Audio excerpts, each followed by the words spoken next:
Dear friends, I hope you are all fine. This is Dr. Tasadduk and you are watching Bloomberg Educare. This section is chemistry and today's topic is Kirchoff's law. I urge you all to subscribe to get the latest uploaded content on Bloomberg Educare.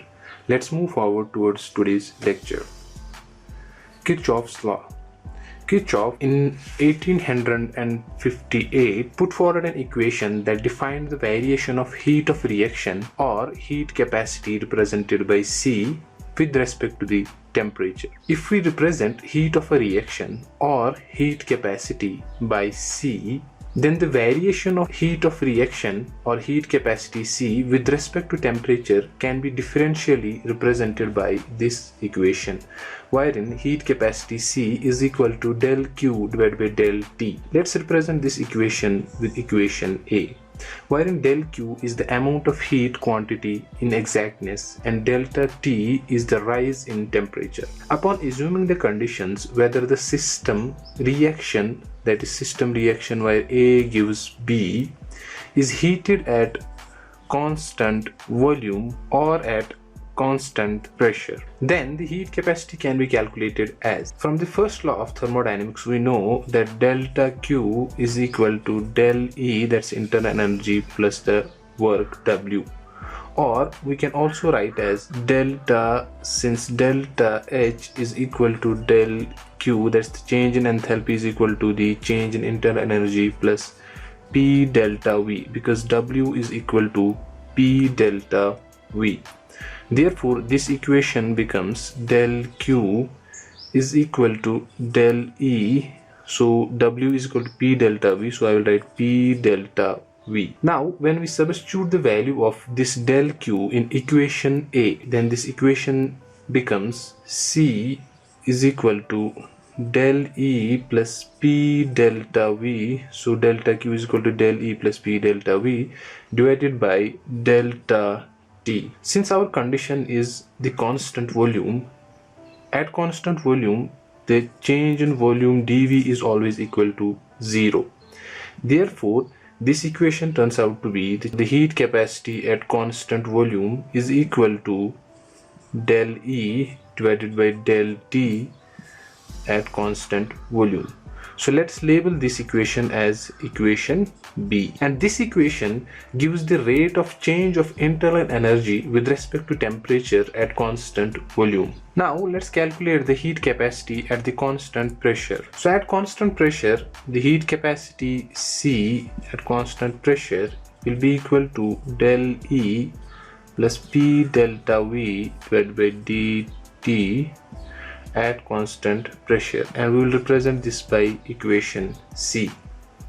Now, since we know that the change in enthalpy, that is delta H, is equal to del E plus P delta V, and P is constant here because we are talking about the constant pressure, therefore we can write this delta H by delta E is equal to P delta V. So I'm just rearranging the terms, or in other words we can say that this del E, that's delta E, is equal to delta H divided by P delta V, just rearranging the terms again. Now this equation C that I have written above, this equation C, when I substitute the values of del E in the equation C, this equation C becomes C, that is heat capacity C at constant pressure becomes equal to del H divided by P delta V plus P delta V.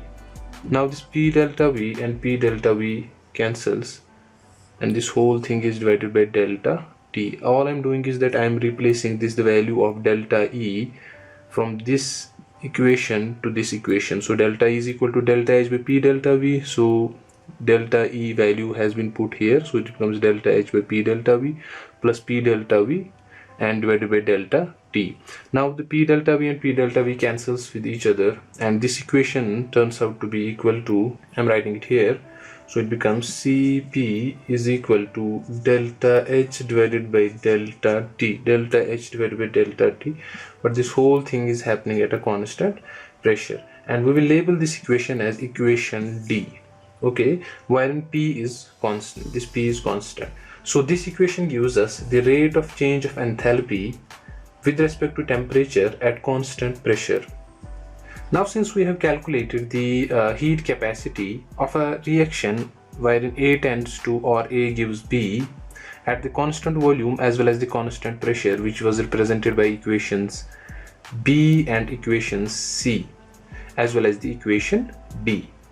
Now for our reaction A to B, if we use the first law of thermodynamics, then the enthalpy change, that is the enthalpy change delta H, becomes equal to the change in enthalpy towards the product side minus the change in enthalpy towards the reactant side.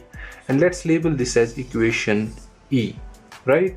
Now since we know that this change in enthalpy, that is delta H, or also we call it as the delta Q, is a function of always the temperature and pressure. That means it depends on the temperature and pressure. So this heat content here depends upon or is a function of temperature and pressure.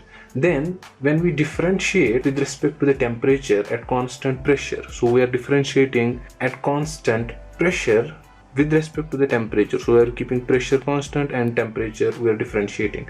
Then this equation E that I have written above, it turns out to be, upon differentiating, it becomes delta H. Now since I am differentiating with respect to the temperature, so it will become divided by del T, and I am doing it at constant pressure, that is P, and on the right hand side it will become delta H divided by del T, and this is again happening at constant pressure, minus delta H divided by delta T and constant pressure. And this delta H, that's the change in enthalpy, is towards the B side, that is the product side, and this is towards the reactant side, that is a delta HA. Now this equation can be simplified and written in terms of heat content change, because this delta H by delta T, we know this is equal to the heat content or change in the heat content at constant pressure. It becomes equal to C change in heat content at towards the B side minus change in heat content towards the reactant side. Now if this delta Cp is independent of temperature, then the change in enthalpy from H1 to H2 or Hb to HA from temperature 1 to temperature 2 can be given by a different equation. So that means if delta Cp that I am talking about at a constant pressure is independent of temperature, then when we are calculating the change in enthalpy, that is delta H, and we are calculating it from H1 to H2 when the temperatures change from temperature 1 to temperature 2. Here we use an equation called as equation D, which I have shown in my previous slides, by rearranging to get the change in enthalpy delta H. Here we use equation D by rearranging to get the change in enthalpy. Now as we remember, the equation D was change in the heat content at constant pressure is always equal to del H by del T at constant pressure. So this was equation D actually. Now when I rearrange this equation D to get the change in enthalpy delta H, so the delta H becomes equal to delta Cp delta T. Now let's integrate this equation from the temperatures T1 to T2. So this becomes T1 T2 limits, and then delta Cp del T is equal to enthalpy change, that is from H1 to H2, and will be represented by delta H. Or in other words, we can say that this delta Cp in the limits T1 T2 is equal to delta H within the limits of H1 H2. Or in other words, we can say that this delta Cp from temperature T2 to T1 is equal to delta H2 minus delta H1. So this becomes the Kirchoff's equation. It has to be noted that the equations B and C that were shown in the previous section of this lecture, they can give us expression for an ideal gas also. So if we subtract the equation C from equation B, so if we subtract equation C from equation B, then that means we are subtracting Cp, that is Cp minus Cv, right? Equation C from equation B. Then this equation on the right hand side, if I do it, it becomes the delta E plus P delta V divided by delta T, this equation at constant pressure, minus CV. CV is equal to dE, that's del E divided by delta T, and this is at constant volume, right? Now see, in case of an ideal gas, we know that PV is always equal to nRT, right? Or this R is equal to PV divided by NT. Or in other words, we can say this R is equal to P delta V divided by del T, and this is for 1 mole. I'm calculating this for 1 mole because this is an ideal gas equation. In that case, this equation turns out to be, if I put the values here, then this equation becomes that del E plus P delta V divided by del T, and it has its own del T, and this is happening at constant pressure, minus del E divided by delta T, and this is also happening at constant volume. Then this plus del E by del T and this minus del E by del T, they cancel out each other. And now if you look at here, you can see this Boltzmann's constant R is equal to P delta V divided by del T, and we are left here on the left hand side with P delta V divided by del T. So I can represent this region with R. So that means this equation becomes equal to R, right? Or in other words, we can say when we are doing the subtraction of an equation C from equation B, that is heat capacity at constant pressure minus the heat capacity at constant volume, then the whole thing is always equal to the R. Or in other simple words, we can write that Cp minus Cv is always equal to R, and this R is Boltzmann's constant. This concludes our today's lecture. Thank you for watching Bloomberg Educare. Do share and subscribe our channel. Until next lecture, take care of yourself.